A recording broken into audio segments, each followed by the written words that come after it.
Assalamualaikum warahmatullahi wabarakatuh. Kembali lagi dengan kelompok 6 yang akan membahas praktikum D11. Berikut profil kelompok 6 dan dosen pembimbing.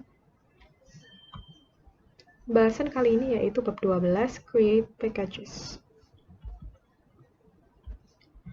Tujuan pembelajarannya antara lain mendeskripsikan packages dan komponen yang ada, membuat package untuk menggabungkan variabel-variabel, kursor, constraint, exceptions, prosedur, dan fungsi yang terkait, menunjuk package construct sebagai public atau private package, memanggil package construct, dan mendeskripsikan kegunaan dari package yang tidak memiliki body. Package adalah untuk mengelompokkan PLSQL types, items, dan subprograms yang terkait secara logika. Terdiri dari dua bagian, yaitu specification dan body. Tidak bisa dipanggil, berisi parameter, atau bersarang. Lalu, package memperbolehkan Oracle Server untuk dapat membaca multiple objects ke dalam memori sekaligus. Berikut komponen dari paket pada sebelah kiri dan mengarahkan objek paket di sebelah kanan. Mengembangkan paket. Menyimpan text statement create package ke dalam dua file SQL yang berbeda untuk memfasilitasi modifikasi yang akan dilakukan pada package di lain waktu. Package specification dapat berdiri sendiri tanpa package body. Namun, package body tidak dapat berdiri sendiri tanpa package specification. Membuat package specification. Berikut adalah sintaksnya. Replace option akan menghapus dan membuat kembali package specification. Variabel yang dideklarasikan pada package specification secara default akan diinisialisasi dengan null. Seluruh construct yang dideklarasikan dalam package specification dapat diakses oleh pengguna yang telah memiliki hak akses terhadap package tersebut. Mendeklarasikan public construct.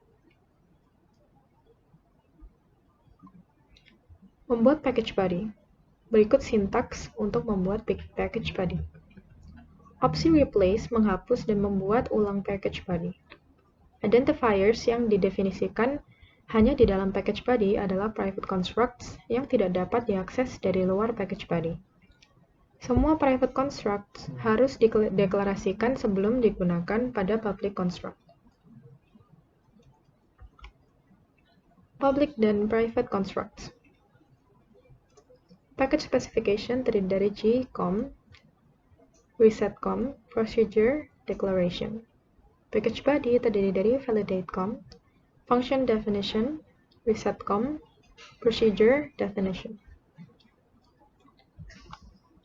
Memanggil package constructs.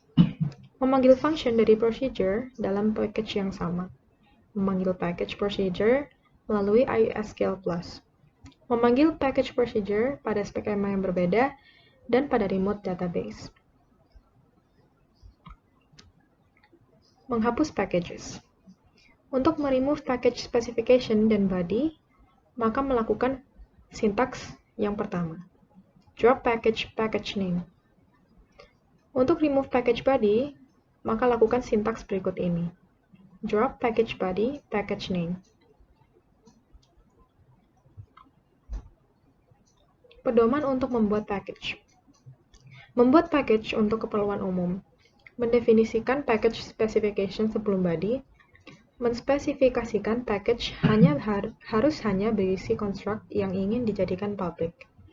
Meletakkan item pada bagian deklarasi dari package body ketika diperlukan pemeliharaan melalui sebuah session atau melewati transaksi. Mengubah ke specific package memerlukan dekompilasi dari setiap subprogram yang direferensikan. Package specification harus berisikan construct sesedikit mungkin.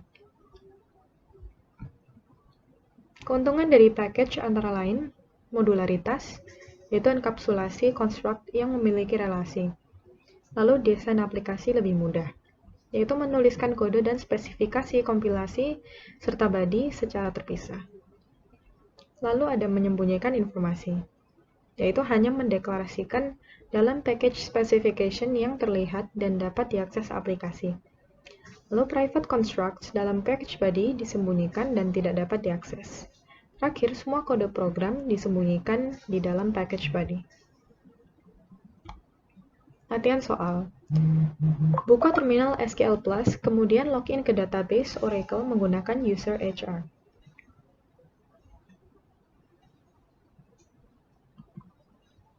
Nomor 2, buat satu package dengan nama akuntansi yang berisi A. Procedure tambah gaji yang berfungsi untuk menambah gaji pegawai, gunakan tabel employees. Procedure ini menerima dua parameter. Parameter pertama, untuk menerima nomor pegawai yang akan ditambah gajinya. Parameter kedua, menerima nilai penambahan gaji dalam persen. Buat output menggunakan DBMS output put line yang berisi pesan bahwa penambahan gaji telah berhasil. Contoh, pegawai dengan nomor pegawai 100, nama King telah dinaikkan gajinya sebesar 20%. B. Function hitung pajak yang berfungsi untuk menghitung pajak pegawai, gunakan table employees. Function ini menerima satu parameter berupa nomor pegawai dan mengembalikan nilai berupa jumlah pajak yang harus dibayar pegawai tersebut. Cara perhitungan pajak ialah sebagai berikut. Pertama, jika gaji kurang dari 5.000, pajak yang harus dibayar adalah 15% dari gaji. Jika gaji antara 5.001 sampai 10.000, pajak yang harus dibayar adalah 20% dari gaji. Terakhir, jika gaji di atas 1.000, pajak yang harus dibayar adalah 25% dari gaji. Berikut ialah program dari soal nomor 2A dan soal nomor 2B.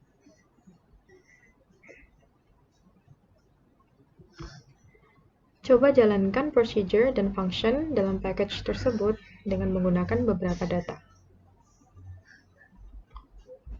Berikut ialah jawaban dari nomor 3, latihan soal.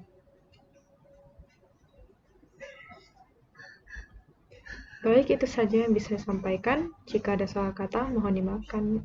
Assalamualaikum warahmatullahi wabarakatuh.